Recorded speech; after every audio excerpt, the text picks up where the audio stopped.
एटा का जो मामला है, आपने देखा होगा कि हजारों सालों से जो इस देश का शोषित पीड़ित वंचित समाज है उस पर अन्याय और अत्याचार होता हुआ आ रहा है, लेकिन अभी तक किसी ने आवाज उठाने की कोशिश नहीं की। लेकिन आवाज आज वो लोग उठा रहे हैं जिन्होंने अपने महापुरुषों को पढ़ा है, जिसने बाबा साहेब डॉक्टर अम्बेडकर को पढ़ लिया। क्योंकि बाबा साहेब कहते हैं कि गुलामों को गुलामी का एहसास करा दो तो फिर वो विद्रोह कर देगा। तो उन्होंने अपना इतिहास पढ़ा, जिस तरीके से उनकी शोभा यात्रा 14 अप्रैल पे नहीं निकालने दी और वो अपनी कलश यात्रा फिर हमारे लोगों के मोहल्ले से कैसे लेके जा सकते हैं, क्योंकि इस तरीके की जो भी शोभा यात्रा जो निकलती है उसके लिए पहले परमिशन लेनी पड़ती है।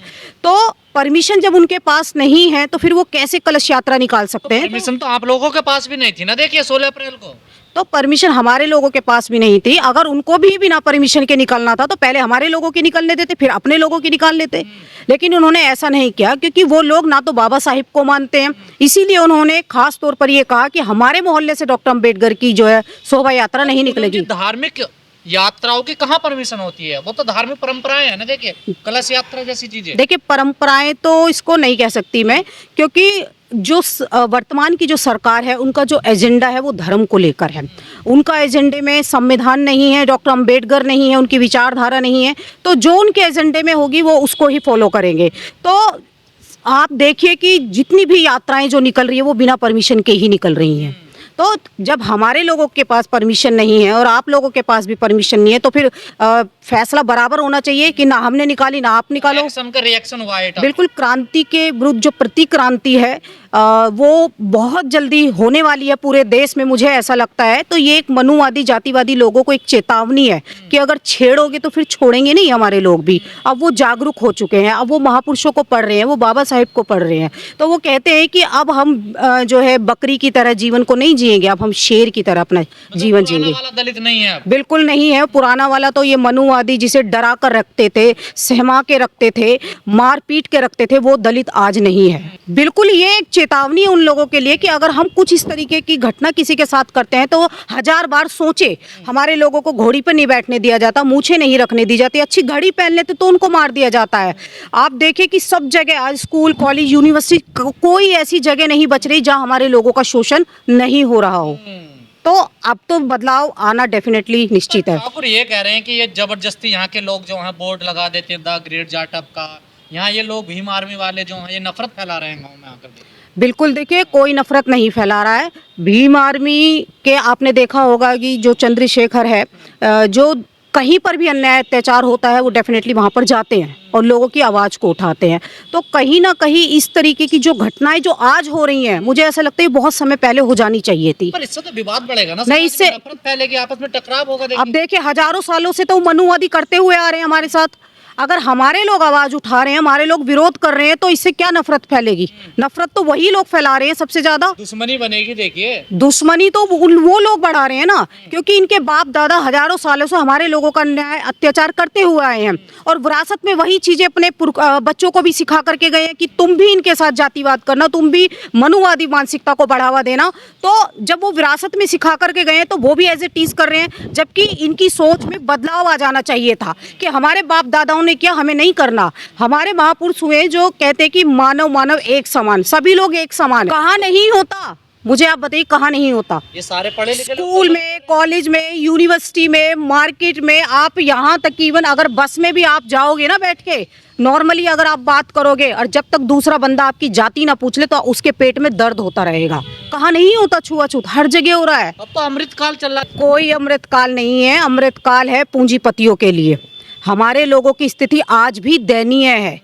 आज भी जो बाबा साहेब के आरक्षण की वजह से पढ़ लिख कर थोड़ा आगे बढ़ गया, अगर मैं कहूँ कि कास्ट की, जिसमें जाटव समाज बहुत ज़्यादा जागरूक है, वो अपने बच्चों को भी पढ़ा रहा है और बाबा साहेब के मिशन को भी आगे लेकर चल रहा है और उनके विचारों पर भी चल रहा है। तो वो लोग जागरूक हो रहे हैं, तो वही चीज़ें इनके पेट में दर्द हो रहा है। क्योंकि आपने देखा होगा कि जो ग्वालियर में जो एक मनुवादी मानसिकता का जो व्यक्ति है वो स्पेशली जाति को लेकर टारगेट करा कि जाटव समाज का आरक्षण बंद कर देना चाहिए। तो इनके माइंड में ये फिट हो गया कि जाटव समाज बहुत तरक्की कर रहा है, आगे बढ़ रहा है। सबसे इतनी नफरत क्यों आती है? देखिए मैं पहले कह रही हूँ कि जातिवाद को लेकर, क्योंकि सामने तो सबके लिए काम लेकिन वो नहीं मानते ना, वो बाबा साहेब को जाति के आधार पर उसको वो करते हैं, आकलन करते हैं कि ये इस कम्युनिटी से है। अगर बाबा साहेब किसी और कास्ट में पैदा होते तो पूरे देश का मुक्तिदाता उनको घोषित कर दिया जाता, लेकिन उनके लिए जाति सर्वोपरि है। और जितना काम डॉक्टर अंबेडकर ने इस देश के लिए किया, किसी ने भी नहीं किया। आप देखिए कि संविधान जो बाबा साहेब ने बनाया, वो लोग कह रहे हैं कि भाई बाबा साहेब ने संविधान नहीं बनाया। इससे पहले बाबा साहेब के संविधान बनाने से पहले कई बार मौका इनके बाप दादाओं को मिला था, लेकिन बाबा साहेब के ज्ञान का मुकाबला उस समय लोग नहीं कर पाते थे। और जो BN राव को कह रहे हैं कि भाई उन्होंने संविधान बनाया, तो ऐसे लोगों से मैं ये कहना चाहती हूँ कि आप अगर वकील बने हो, न्याय के मंदिर में अगर आप लोग बैठे हो, जिस संविधान को पढ़कर आप लोगों से केस लेते हो, उनको साथ न्याय करते हो, तो आपको ये नहीं पता कि भारत का संविधान किसने लिखा है। मुझे ऐसा लगता है कि उनकी फर्जी डिग्रियां। ऐसी अफवाह क्यों फैला रहे हैं कि बाबा साहब ने नहीं लिखा संविधान, उन्हें निर्माता कहना गलत होगा? वो जातिवादी मानसिकता के लोग हैं, मनुवादी मानसिकता के लोग हैं, क्योंकि बाबा साहेब को आज तक इस देश में जो दर्जा मिलना चाहिए था वो नहीं दिया इन्होंने, और इसीलिए क्योंकि इनके कहने से कुछ होने वाला नहीं है। इन पर कार्रवाई नहीं होनी चाहिए? ऐसे लोगों पर सख्त से सख्त कार्रवाई होनी चाहिए ताकि वो इस तरीके का गलत प्रचार प्रसार ना करे। क्योंकि देखिए, संविधान बाबा साहेब ने बनाया, वो शायद जानते हो ना जानते हो, लेकिन पूरी दुनिया जानती है। BN राव जो थे वो संवैधानिक सलाहकार थे और इससे ज़्यादा कुछ नहीं थे। ये इन लोगों को पढ़ने की ज़रूरत है। और मुझे लगता है कि अगर वो वकील बने हैं तो मुझे लगता है कि इनकी जो इन्होंने भैया पैसों से मेरिट खरीदी है, मतलब डिग्री फर्जी है, फर्जी डिग्री है, इनकी जांच होनी चाहिए। क्योंकि ये इस तरीके का गलत अफवाह फैला रहे हैं डॉक्टर अंबेडकर के ऊपर। विदेशों में बाबा साहेब के ज्ञान की चर्चा हो रही है, हर जगह बाबा साहेब के स्टैचू लग रहे हैं, लेकिन ये चंद जातिवादी मानसिकता के जो लोग हैं वो बाबा साहेब को नीचा दिखाने का काम कर रहे हैं। तो ऐसा बहुजन समाज होने नहीं देगा। और अभी तो हमारे लोगों ने, कुछ ही लोगों ने जो है इनके मुंह पर तमाचा मारा। देखिए, संविधान निर्माता बाबा साहिब ही है। मैं कहती हूँ कि उन्होंने पढ़ा नहीं है अभी तक बाबा साहेब को। वो जो जज बन रहे हैं या फिर वो वकील बन रहे हैं, उनको नहीं पता, वो फर्जी डिग्री लेकर बैठे हैं। आज के समय में भी इतनी नफरत बाबा साहब से? बिल्कुल आज के समय नहीं, ये जब से बाबा साहेब ने संविधान बनाया है तब से लेकर और आज तक इनके पेट में दर्द हो रहा है। क्योंकि ये बहुत अच्छे तरीके से जानते हैं कि बुद्धि का जो लेबल बाबा साहेब का है वो आज तक किसी के पास नहीं है। कोर्ट में मूर्ति लग गई तो ग्वालियर हाई कोर्ट में क्यों नहीं लगेगी? जब ग्वालियर हाई कोर्ट के जो चीफ जज है उन्होंने आदेश कर दिया, बिल्कुल आदेश को नहीं माना जाएगा। चीफ जज से ज्यादा मुझे लग रहा है कि ये जो लोग मनुवादी मानसिकता के हैं, मुझे ऐसा लग रहा है कि ये ज्यादा अपने आप को दबंगई दिखा रहे हैं लोगों की, कि हम बहुत दबंग है। गुंडागर्दी हो रही है, गुंडागर्दी हो रही है, सरेआम गुंडागर्दी हो रही है, और ऐसे लोगों पर एक्शन लिया जाना चाहिए ताकि भविष्य में कोई इस तरीके का दुस्साहस ना कर सके। डॉक्टर अंबेडकर हमारे प्रेरणा के स्रोत है। लाखों करोड़ों लोगों के लिए वो एक भगवान के समान है, क्योंकि हम लोग अच्छी तरीके से जानते हैं बाबा साहेब ने हमें किस दलदल से बाहर निकाला है। आज अगर खुली हवा में सांस ले रहे हैं तो बाबा साहिब की वजह से ले रहे हैं। तो ऐसे लोगों को उनके पेट में दर्द हो रहा है कि ये लोग क्यों पढ़ लिख कर आगे बढ़ गए, क्यों ये हमें कोर्ट में दिखाई देते हैं, क्यों हमारी बराबर कुर्सी पर बैठते हैं। ये चाहते हैं कि जो डॉक्टर अंबेडकर ने इनके लिए कर दिया वो नहीं करना चाहिए था। व्यवस्था ही चाहते हैं क्या? बिल्कुल, ये वही चाहते हैं जो मनुवादी जो व्यवस्था है, जो मनु के विधान में जो इस देश की जो बहुसंख्यक आबादी की स्थिति जो कीड़े मकोड़ों जैसी थी, वो लोग चाहते हैं कि ये वही स्थिति में रहे।